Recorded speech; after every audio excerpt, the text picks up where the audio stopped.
Red big TV digital breaking చూస్తూ ఉన్నాము. చాలా మంది మహిళలకు బంగారం అంటే ఎంతో ప్రీతి ఇష్టం. ఏ ఇంట్లో ఏ చిన్న ఫంక్షన్ జరిగినా కూడా బంగారం కొనేందుకు ఎక్కువగా ఆసక్తి చూపిస్తూ ఉంటారు. అలాంటి మహిళలకు బిగ్ షాక్ ఇచ్చింది income tax rules. So present చూస్తూ ఉన్నాము, మీ ఇంట్లో ఎంత బంగారం ఉంచుకోవచ్చు, ఇన్కమ్ ట్యాక్స్ రూల్స్ అసలు ఏంటి అదంతా ఒకసారి చూద్దాం.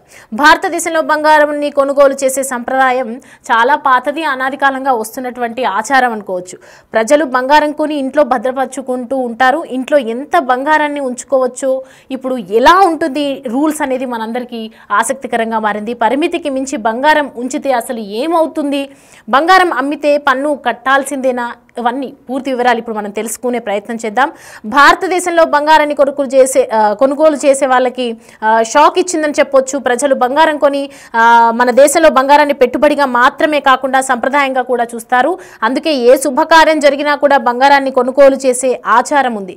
మహిళలకు ఇది అలంకారమైనప్పటికీ కూడా చాలా మంది దీనిని కష్టకాలంలో ఉపయోగపడే ఆస్తులుగా కూడా చూస్తారు. చాలా మంది బంగారం గొప్ప పెట్టుబడిగా భావిస్తూ ఉంటారు. ఇండియాలో భద్రతను దృష్టిలో ఉంచుకొని చాలా మంది బ్యాంకు లాకర్లో కూడా బంగారాన్ని ఉంచుతూ ఉన్నారు. దొంగలకు భయపడి ఇంట్లో పెట్టుకుంటే కూడా ప్రమాదం అని చెప్పి బ్యాంకుల్లో పెట్టుకుని లాకర్లో భద్రపరచుకు ఉండటం చాలా మందిని మనం చూస్తూనే ఉంటారు.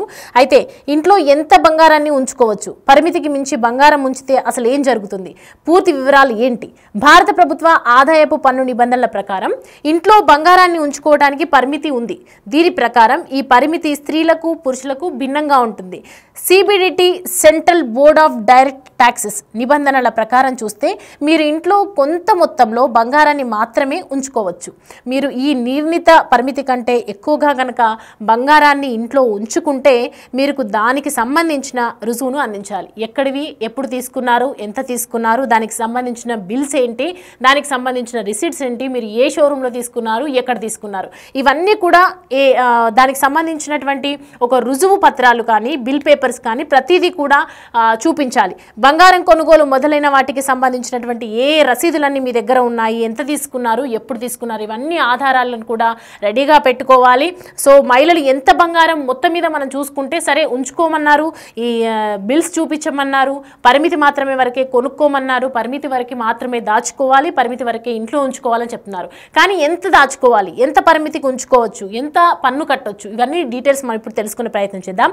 ఆదాయపు పన్ను చట్ట ప్రకారం చూసుకుంటే కనుక వివాహిత మహిళలు ఎవరైతే ఉన్నారో తమ వద్ద 500 గ్రాముల బంగారాన్ని మాత్రమే ఉంచుకోవచ్చు. పెళ్లి కాని మహిళలకు మాత్రం ఈ పరిమితిని 250 గ్రామ్స్కి మాత్రమే చేసింది. అలాగే అదే సమయంలో పురుషులు 100 గ్రాముల బంగారాన్ని మాత్రమే ఉంచుకోవడానికి అనుమతి ఇస్తుంది. సో ప్రజెంట్ మరి వారసత్వంగా చాలా రోజుల నుంచి ఎంతోమంది మా తాతలు కావచ్చు, తండ్రులు కావచ్చు, మా అత్తగారు కావచ్చు, మా అమ్మగారు కావచ్చు, ఎంతోమంది మన కోసం బంగారము కొనిపెట్టి ఉంచారు. వారసత్వంగా దీన్ని ఈ బంగారం మరి ఉంటుంది, దానికి సంబంధించి మనం పన్ను కట్టాలా కట్టొద్దా అనే డౌట్ అందరికీ వస్తూ ఉంటుంది. మీరు డిక్లేర్ ఆదాయం లేదా పన్ను రహిత ఆదాయం నుండి బంగారాన్ని కొనుగోలు చేసి ఉంటే కనుక మీరు చట్టబద్ధంగా బంగారాన్ని వారసత్వంగా పొందినట్లయితే కనుక మీరు దానిపై ఎలాంటి పన్ను చెల్లించాల్సిన అవసరం లేదంటూ శుభవార్త చెప్పింది. సో ప్రజెంట్ చాలా మంది ఇప్పుడు ఇబ్బంది పడుతూ ఉంటారు. వారసత్వంగా తీసుకున్నటువంటి బంగారంకు ట్యాక్స్ కట్టాలంటే చాలా కష్టం. చాలా మంది దగ్గర బంగారం వారసత్వంగా తల్లిదండ్రుల దగ్గర నుంచి కూడా ఎంతో బంగారం ఉంటూ ఉంటుంది. దానికి సంబంధించి ఎలాంటి ట్యాక్స్ మాత్రం కట్టనక్కర్లేదని చెప్తోంది. నిబంధనల ప్రకారం చూసుకుంటే నిర్ణీత పరిమితిలో దొరికినటువంటి బంగార ఆభరణాలను ప్రభుత్వం జప్తు చేయదు. కానీ నిర్ణీత పరిమితికి మించి బంగారం ఉంటే మాత్రం మీరు రసీదును ఖచ్చితంగా డెఫినెట్గా చూపించాలి, పొందుపరచాల్సిన అవసరం ఎంతైనా ఉంది. సో మరి బంగారం అమ్మితే కనుక పన్ను కట్టాల్సిందేనా అన్న అనుమానాలు కూడా వస్తున్నాయి, అనే క్వశ్చన్స్ కూడా రేజ్ అవుతూ ఉన్నాయి. ఈ నేపథ్యంలోనే బంగారాన్ని ఇంట్లో ఉంచుకోవడానికి పన్ను, బంగారం ఆభరణాల హోల్డింగ్స్ లేదు. కానీ మీరు బంగారాన్ని విక్రయిస్తే దానిపై ఖచ్చితంగా పన్ను చెల్లించాలి. మీరు 3 సంవత్సరాల పాటు ఉంచిన తర్వాత బంగారాన్ని కనుక విక్రయిస్తే దాని నుండి వచ్చే లాభంపై 20% చొప్పున long term capital gains LTCG పన్ను ఖచ్చితంగా విధించబడుతుంది. మరి బంగారు బాండ్లను విక్రయించడంపై పన్ను ఉంటుందా ఉండదా అనే క్వశ్చన్స్ కూడా ఉన్నాయి. మీరు 3 సంవత్సరాల లోపు గనక సావరిన్ గోల్డ్ బాండ్ SGBని కనుక విక్రయిస్తే దాని నుండి వచ్చే లాభం మీ ఆదాయానికి జోడిస్తారు. అలాగే మీ పన్ను స్లాబ్ ప్రకారం దానిపై పన్ను విధిస్తారు. సావరిన్ గోల్డ్ బాండ్ SGBని 3 సంవత్సరాల తర్వాత విక్రయించినట్లయితే కనుక లాభంపై 20%, ఇండెక్సేషన్స్ 10% ఇండెక్సేషన్ లేకుండా పన్ను విధిస్తారు. కానీ మీరు మెచ్యూరిటీ వరకు గోల్డ్ బాండ్ని ఉంచుకుంటే కనుక లాభంపై పన్ను ఉండదు. రకరకాల కేటగిరీ కేటగిరీస్ ఉన్నాయి దీనికి సంబంధించినటువంటి, ఎన్నో చూస్తూ ఉన్నాము. SGT కానీ ఇవన్నీ కూడా LTCG కానీ అంటే long term capital gains tax అనొచ్చు, అలాగే SGB ట్యాక్స్ అనొచ్చు, సావరిన్ గోల్డ్ బాండ్. ఈ 3 సంవత్సరాల తర్వాత గనక విక్రయించినట్లయితే గనక ఖచ్చితంగా దీనిపై 20% ఇండెక్సేషన్స్ అనేవి ఉంటాయి. 10% ఇండెక్సేషన్ లేకుండా కూడా పన్ను విధించే అవకాశాలు ఉన్నాయి దీనికి సంబంధించి. సో బంగారం అమ్మితే మాత్రం ట్యాక్స్ కట్టాల్సిందే అన్న క్వశ్చన్స్ కూడా మనకు రేజ్ అవుతున్న నేపథ్యంలో బంగారాన్ని ఇంట్లో ఉంచుకోవడానికి ట్యాక్స్, పన్ను బంగారం ఆభరణాల హోల్డింగ్స్ దీనికి సంబంధించి ఏవి లేవు. కానీ మీరు బంగారాన్ని కనుక విక్రయిస్తే గనక దానిపై ఖచ్చితంగా ట్యాక్స్ చెల్లించాల్సిన అవసరం ఎంతైనా ఉందని చెప్తూ ఉన్నారు. మీరు 3 సంవత్సరాల పాటు ఉంచిన తర్వాత బంగారాన్ని కూడా విక్రయిస్తే దాని నుండే వచ్చే ఎంతైతే లాభం ఉంటుందో, అంటే మనం తీసుకున్నప్పుడు బంగారం రేటు ఎంత ఉంది, దానికి మనం ఎంత పన్ను విధించాము, దానికి సంబంధించి మళ్ళీ నెక్స్ట్ 3 ఇయర్స్ తర్వాత బంగారం రేటు పెరిగినట్లయితే కనుక ఖచ్చితంగా దాని మీద ఎంత లాభం అయితే వస్తుందో దానికి 20% వరకు మనం పన్ను ఖచ్చితంగా కట్టాల్సి ఉంటుంది. దాన్నే long term capital gains LTCG పన్ను అని అంటారు. దాన్ని ఖచ్చితంగా దాన్ని ఎప్పుడు తీసుకున్నామో డిస్టెన్స్ ప్రకారం కనుక రేటు, అప్పుడు ఒకవేళ తక్కువ రేటుకి తీసుకొని గత 3 సంవత్సరాల తర్వాత మళ్ళీ 3 సంవత్సరాల తర్వాత కనుక ఖచ్చితంగా రేటు పెరిగితే కనుక ఆ 3 సంవత్సరాల లోపు ఎంత పెరిగింది, అప్పుడు ఎంత ట్యాక్స్ కట్టామో అదంతా తీసేసి ఇప్పుడు పెరిగినటువంటి రేటు దృష్ట్యా 20% మాత్రం LTCGని విధిస్తుంది పన్ను. ఖచ్చితంగా అది కట్టాల్సిందే అని చెప్తూ ఉన్నారు. అండ్ మరి డిక్లేర్డ్ ఆదాయం లేదా పన్ను రహిత ఆదాయం నుండి బంగారాన్ని కొనుగోలు చేసి ఉంటే కనుక మీరు చట్టబద్ధంగా బంగారాన్ని వారసత్వంగా ఎప్పుడైతే అఫీషియల్గా ఇది వరకు మనకు వారసత్వంలో గత తల్లిదండ్రులు కావచ్చు, అత్తమామలు కావచ్చు కొని పెట్టినటువంటి ఆ బంగారానికి ఖచ్చితంగా ఒకవేళ రసీదులు కానీ లీగల్గా తీసుకున్నట్లయితే ఖచ్చితంగా చట్టబద్ధంగా ఏదైతే తీసుకుంటారో ఆ బంగారానికి ఖచ్చితంగా పన్ను అనేది చెల్లింపు ఉండదు.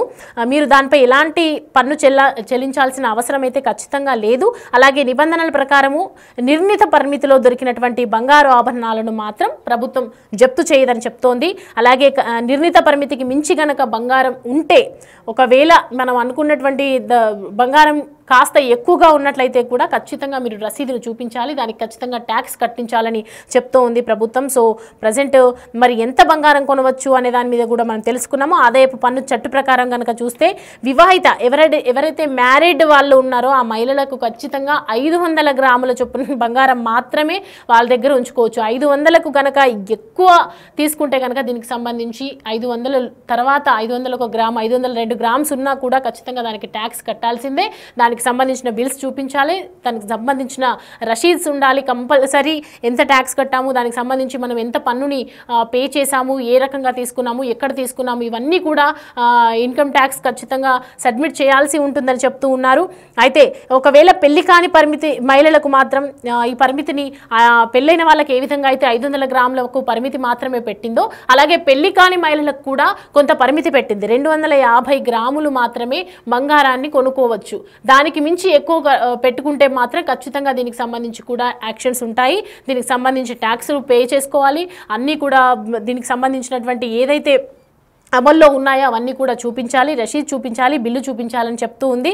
అదే సమయంలో పెళ్లి కాని మహిళలకు ఎలాగైతే 250 గ్రాములు, పెళ్ళైనటువంటి మహిళలకు ఏదైతే 500 గ్రాములు, అలాగే పురుషులకు కూడా కొంత పరిమితిని పెట్టింది. అదే సమయంలో పురుషులు 100 గ్రాముల బంగారాన్ని మాత్రమే ఉంచుకోవడానికి అనుమతి ఇస్తూ ఉంటారు. 100 గ్రాములకు మించి 1 గ్రామ్ ఎక్కువ ఉన్నా కూడా ఖచ్చితంగా రసీద్ చూపించాలి. ఎక్కడైతే తీసుకున్నారో దానికి సంబంధించినటువంటి బిల్స్ అన్నీ కూడా చూపించాలి. దానికి సంబంధించినటువంటి పన్ను ఖచ్చితంగా ఉంటుందని చెప్తూ ఉంది. అలాగే భారత ప్రభుత్వ ఆదాయపు పన్ను నిబంధనల ప్రకారం మనం చూస్తూ ఉంటే కనుక ఇంట్లో బంగారాన్ని ఉంచుకోవడానికి పరిమితి ఉంది. ఇదివరకు మనము ఎక్కువ బంగారం ఉంటే ఎక్కడ చోరీ జరుగుతుందో అని చెప్పి ఇంట్లో రక్షణ ఉండదు అని చెప్పి చాలామంది లాకర్స్లో పెట్టుకున్నటువంటి సిచ్యువేషన్ మనం ఎన్నోసార్లు చూసాము. బట్ ఇప్పుడు ఇంట్లో బంగారాన్ని ఉంచుకోవడానికి పరిమితి ఉంది. కానీ దీని ప్రకారం ఈ పరిమితి స్త్రీలకు పురుషులకు అంతా కూడా డిఫరెంట్ జానర్లో ఏర్పాటు చేశారు. దీనికి భిన్నంగా ఇదివరకు దీనికి ఒక బౌండరీస్ అనేది లేదు. ఒకప్పుడు బంగారానికి ఎంతైనా తీసుకోవచ్చు, ఎంతైనా పెట్టుకోవచ్చు, మన ఇష్టం అనేది ఉంది. కానీ ఇప్పుడు మాత్రం తీసుకొచ్చిన చట్టం ప్రకారం నిబంధనల ప్రకారం చూసుకుంటే కనుక కొంతవరకు మాత్రమే, ఎంతవరకు అంటే పెళ్ళైన మహిళలకు, పెళ్లి కాని మహిళలకు, పురుషులకు అందరికీ కూడా డిఫరెంట్గా భిన్నంగా చెప్తూ ఉంది. CBDT central board of direct taxes నిబంధనల ప్రకారం మనం చూసుకుంటే మీరు ఇంట్లో కొంత మొత్తంలో బంగారాన్ని మాత్రమే ఉంచుకోవచ్చు అని చెప్తూ ఉంది. మీరు ఈ నిర్ణీత పరిమితి కంటే ఎక్కువ బంగారాన్ని ఇంట్లో ఉంచుకుంటే కనుక మీరు దానికి సంబంధించినటువంటి ప్రతి ప్రూఫ్స్ రుజువులన్నీ కూడా అందించాలి. బంగారం కొనుగోలు మొదలైన వాటికి ఎక్కడైతే కొన్నాము, కొనుగోలు అయినప్పటి నుంచి ఏ బిల్ తీసుకున్నాము, ఎంత పర్సెంటేజ్ పడింది, ఎంత ట్యాక్స్ పడింది, ఎంత పే చేశాము, అటువంటి అనేక రకాలైనటువంటి రషీద్స్, ఏ మాల్లో తీసుకున్నాం, ప్రతి ఒక్కటి కూడా రుజువు అందించాల్సి ఉంటుంది. ప్రతి ఒక్కదానికి కూడా వాటికి సంబంధించినటువంటి రషీదులన్నీ కూడా మీ దగ్గర భద్రంగా బంగారంతో పాటు అన్ని కూడా భద్రంగా పెట్టుకోవాలని చెప్తోంది.